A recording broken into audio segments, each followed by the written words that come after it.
Welcome to the 80-20 Baseball Podcast. Strike!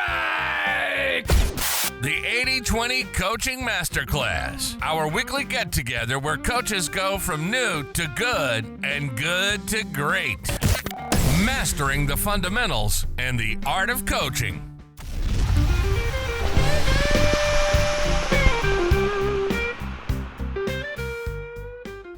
Welcome to our weekly get-together here on the 80-20 Baseball Podcast. Coach Bo with you. Always awesome to be here with all of you, our weekly get-together, as we try to expedite the process of becoming a great coach. Today, we're going to talk about preventing cliques on the team. This can be a big problem for team cultures, team camaraderie, team cohesiveness. I hope the new year is rocking and rolling, and this podcast will get you rocking and rolling into the baseball season. But something that can hold back the team cohesiveness, that can really bring down the team culture, the vibe, something that can deplete the enjoyment, the fun, that can really stop the fun team environment in its tracks, cliques. And it's definitely something that we need to pay attention to. This can really bring down team cohesiveness. And if you don't have a great team culture, it's really hard. Even if you're winning a lot, it's really hard to have a fun time and enjoyable season. So cliques, these happen. I think the first thing that we need to do is look for these. Be aware that these might start to take shape. And as long as we keep a lookout for it, we're aware that it might happen, we'll see it. Almost inevitably, one of the coaches will see this. And I think it's important as a coaching staff that it's something to keep an eye on, that it's something each coach should be on the lookout for. Of course, we have a lot of things going on. We're doing a lot. We're coaching up a lot of skills and players and areas of the game. But if all the coaches are looking out for this, looking for a small group of players to start to band together and kind of divide themselves up, or maybe a group of players ostracizes or pushes out a kid or two. They start to bully them. They start to pick on them. They start teaming up on one kid. They start clowning on one kid or a smaller group of players. We should keep an eye out for this. And as long as we keep an eye out for it, we won't miss it. And when we see it, we need to first address it. Don't dismiss it. Don't just say that's kids being kids. It is kids being kids, but let's not just say, oh, it's kids being kids. It'll work itself out. No, we are the leaders of the team. We're the coaches. We're the adults. We need to address it. We need to call it out because more often than not, when cliques, little subgroups start to form, the result is usually never good. A divided team, that's no good. And the divide doesn't usually come right down the middle. So first, we need to be aware of it. Second, we need to address it. We need to shine a light on it. Remember, coaches, we are not coaches because we're trying to make friends. We're not trying at all to be friends with our players. We're trying to lead them. We're trying to guide them. We're trying to create an environment that's awesome and fun and enjoyable and help their skill development. Give them a boost so they can play at the next level. But more than anything, an enjoyable environment so the game of baseball, in our case, can be used and can do its thing as a vehicle to prepare our kids for life. Nothing's better than sports, especially team sports, to get our kids prepared for the challenges of life, to get those life skills honed and better and on the right track. So we're not trying to be friends. We need to call this out. Don't get passive on this. Be aware of it. When you're aware of it, you address it, you call it out, you shine a light on it. And I like to use the terms, that's not cool. That's not cool, because the kids that want to form cliques typically do it because they want to be cool. And usually they pick on the kids that are a little more nerdy, a little easier to pick on, the less cool kids. Nothing diffuses this. Nothing stops this in its tracks better than addressing it, calling it out, and saying, that's not cool. It's not a cool thing to do. Absolutely not cool. Pound home, it's not cool because kids are trying to be cool. They're trying to act cool. That's why they do a lot of these things. They want to be in the cool club, the cool group. Well, if you call them out, telling them what they're doing is not cool, you take the wind right out of their sails. Again, you can't be passive with this. It's got to be firm. So we shine a light on it. We nip it in the bud. We remove that secrecy by calling it out. That reduces the clique's power, kind of their exclusive, kind of like they try to fly under the radar a little bit. That makes it cooler.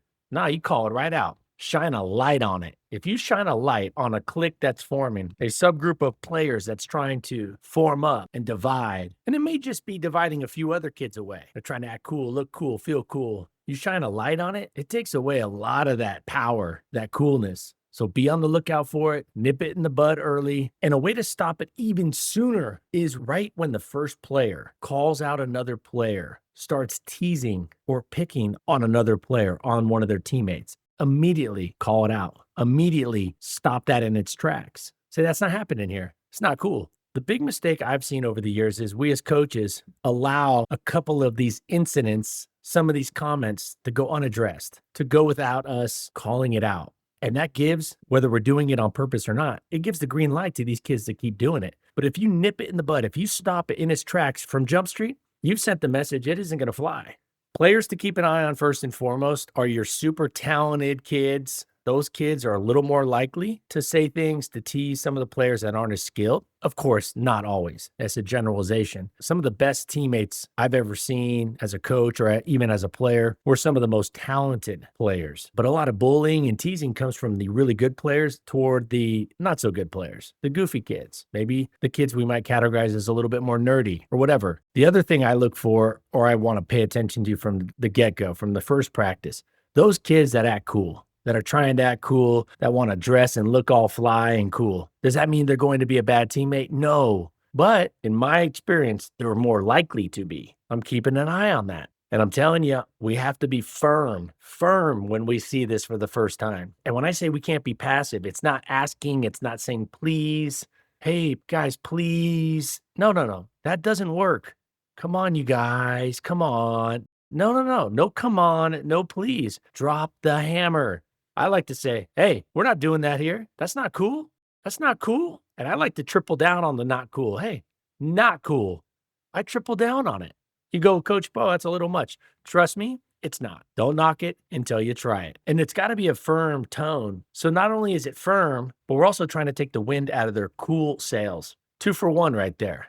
So want to have a great season. We want the environment to be welcoming, and that gives us the foundation to build up our kids into better baseball players, more successful baseball players, win more games, but you got to watch out for these clicks. They'll pop up. Don't be passive. When they pop up, don't let it slide. When they pop up, don't beg, don't request, don't ask, tell. Now, as a coach overall, I like to be open-minded. I like to get input from players. Not on this. You're going to open up a can of worms. Drop the hammer, be firm, be very clear it's not cool, and you might get tested a second time. I've never had a team test me more than twice on this. About half the time, something comes back around, a practice or two later, a game or two later, where I have to drop the hammer a second time, but that's it. That's normal. That's par for the coaching course. Kids know. We've trained them. If they can outlast us, it's like the teacher coming in firm with the rules early the first week. And they'll test them. They'll test. They'll see which teachers want to really stick with those rules or which are just all bark, no bite.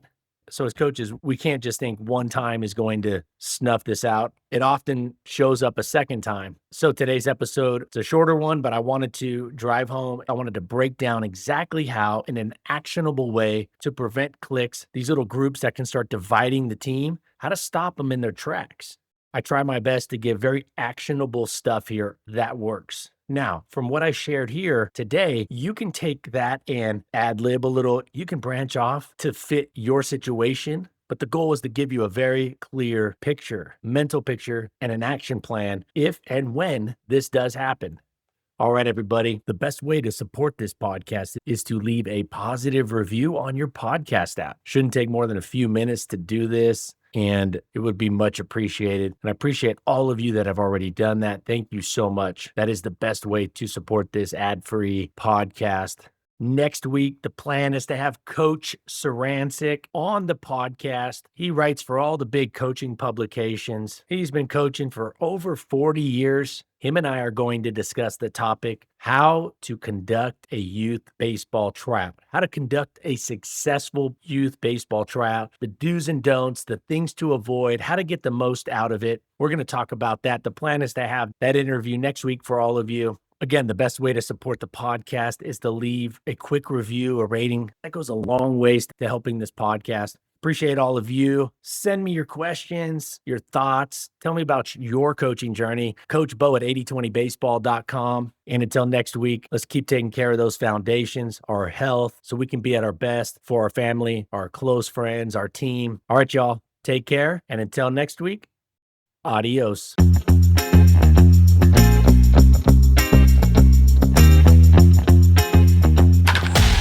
This has been the 80-20 Baseball Podcast, the 80-20 Baseball Masterclass. We got this. Now, let's take the field.